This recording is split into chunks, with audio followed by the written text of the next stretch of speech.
diversified into all kinds of things, and AT&T and railroads and, major wealth.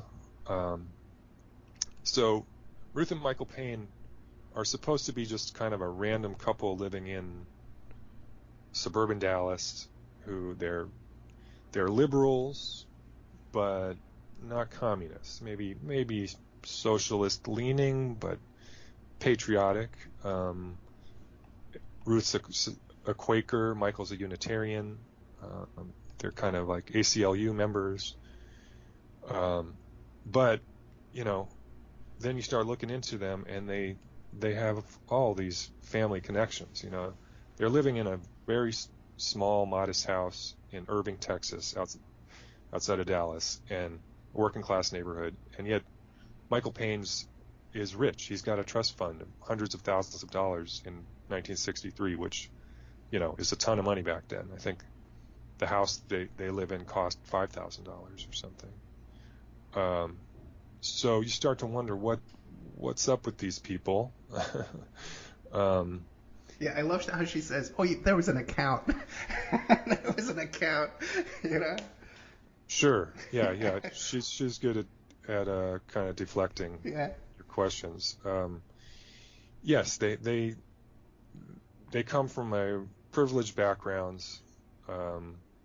Michael's stepfather was named Arthur Young, and he was an inventor of some of the most important earliest helicopter technology, and he was brought into Bell Helicopter, and where they developed some of the first commercially viable helicopters,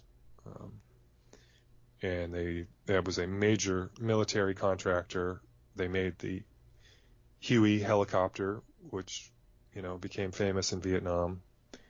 And Michael Paine was working for Bell Helicopter in the Dallas area at the time, and he even had a secret clearance to work there. Right. Yeah, these people were somewhat connected. We haven't even talked about Ruth's side of the family and her family connections to the intelligence community. These are very interesting characters, and not just surface level average people. Once you start delving into their background, there are a lot of interesting coincidences or facts that might make you suspicious. Let me ask you this: what about after the film came out? What's been her reaction? So I wasn't in close contact with Ruth. At a certain point, she decided that the film wasn't going in the direction she wanted, or there were some other people who warned her that this film is going to make you look suspicious, and so she stopped wanting to do any filming with me at a certain point. But I had already pretty much gotten all the footage I wanted by then. So I didn't really mess with her after that. I didn't want to offend her or anything, and she is 90 years old now. She was 82 when I started the film. But she's getting up there. She's still very sharp, and I heard through the grapevine that she watched the film, and the quote the person gave her, what she said about it was, "Well done, but powerfully awful." So this is sort of a compliment, and I think she recognized that the film was well made, and it was respectful. It was important to me to make a respectful film and not to just demonize her, like a lot of people have done on the internet. Whatever no matter how guilty you think she is, she's obviously a strong person, and she's been under a lot of pressure, having to deal with all these suspicions or keep all these secrets, if you think that's the case.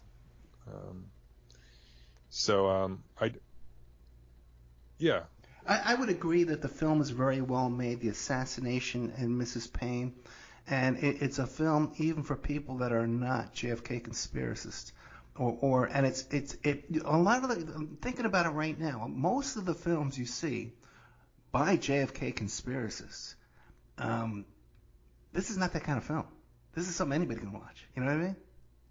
Yeah, and I set out to make something that would go beyond the kind of niche, the conspiracy niche, or the little community of people who are obsessed with the JFK assassination or conspiracies.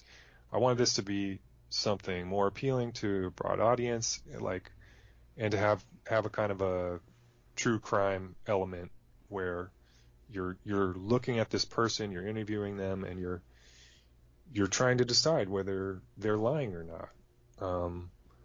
And I thought, that this kind of personalized angle on the assassination would be an entry point for new people, where they might watch this movie where they wouldn't watch some general movie about the JFK assassination because they think it's all been done before and it's boring or it's ancient history. This is still current. She's alive. She can still answer questions, and whether she's lying or not, that's up to people to decide. And I wanted the film to be balanced, and for people who are, it's a very polarized world. Like, either you think there was a conspiracy or you don't, and you think that the people on the other side are crazy or something, or they make up all their evidence out of thin air. So I wanted people on either side to be able to watch this movie without getting pissed off and turning it off, So, I tried to keep it balanced and just sort of provoke the audience to think for themselves. And they, you have to make up your own mind. I present different arguments, different opinions, and evidence, and you have to decide who you think is telling the truth, who's telling the most believable story. Interesting too, because you did reach out to Marina Oswald, and she came back to you and said, "Don't waste your life on this. It's way too, it's a way too involved." Something to that effect. Yeah. Yeah. I really wanted to get an interview with Marina Oswald. I mean, she lived with Ruth Paine. Yeah. And at first, for years, she thought Oswald was guilty, or at least that's what she said in public. And then at some point in the late 80s, she switched and she started saying, "No, I've been reading the books and learning new stuff, and I think Oswald was innocent." So, yeah, I was able to talk to her on the phone. She didn't want to do an interview. She hasn't done an interview for 25 years or something. Everybody making a project about this wants to interview her. But like she said, don't waste your life. The truth will never come out. Right. And it's kind of a sad thing to hear, especially after you spend 7 years on a project like this.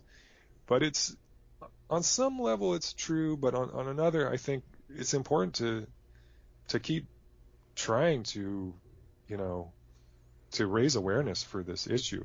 This is still important. If you give up, you might as well just give up on the country for good.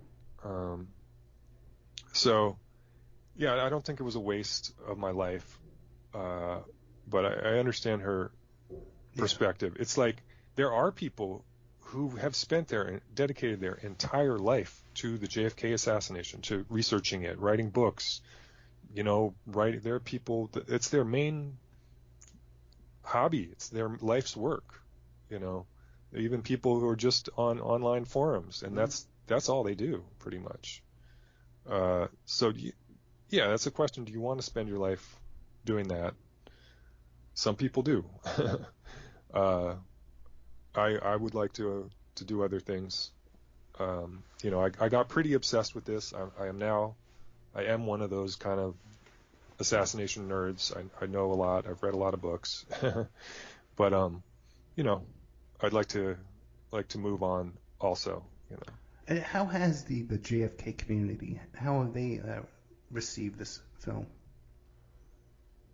They've been really supportive. All the authors, the researchers, and people who've seen it have been extremely supportive and excited about this film. And I think they're happy to see that somebody who's not, 60 or 70 years old is interested in this topic and making a film that's, got some production values and, aesthetic sense to it. They've been very supportive. I've been to the conferences many times in Dallas and invited to speak and stuff. It's a good community of people. They're all, a lot of passionate people. There has been a little resurgence in the interest about this. Oliver Stone had his series, JFK Revisited, in the last couple years, and books are coming out.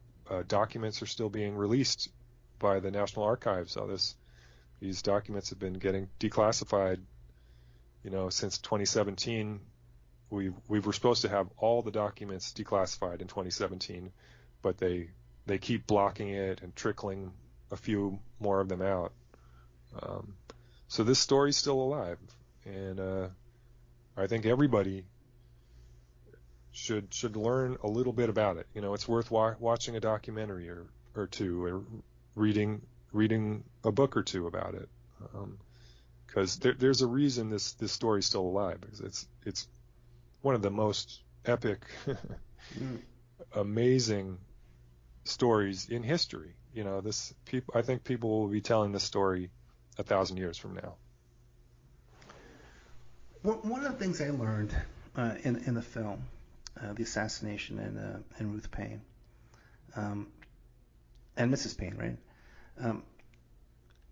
This business about her going to Nicaragua, I had never heard that before. Can you describe that to us? Yeah. So one of the suspicions about Ruth Paine is that she ended up doing some charity work with the Quakers in Nicaragua in the 90s or somewhere around there, and people started to suspect that she was a government agent down there spying on these groups that were helping out the Sandinistas, because of course the U.S. government and the CIA were fighting the Sandinistas by funding the Contras, the Iran-Contra scandal and all that. Sure. So these liberals who were down there trying to help the Sandinistas they had a revolution, and they were trying to change the country and and make it more just and increase literacy and all these programs. So there were people working alongside Ruth who became suspicious of her, that she was taking notes and photos and maybe reporting on the Sandinista, where they were, what they were doing, who was active. Those are some of the suspicions. There's a woman who I interviewed in the film, Sue Wheaton, who's been outspoken about this. You can look her up. There's a story she wrote about this online. So yeah, it's just one more suspicion on top of all the others. I There's nothing definitive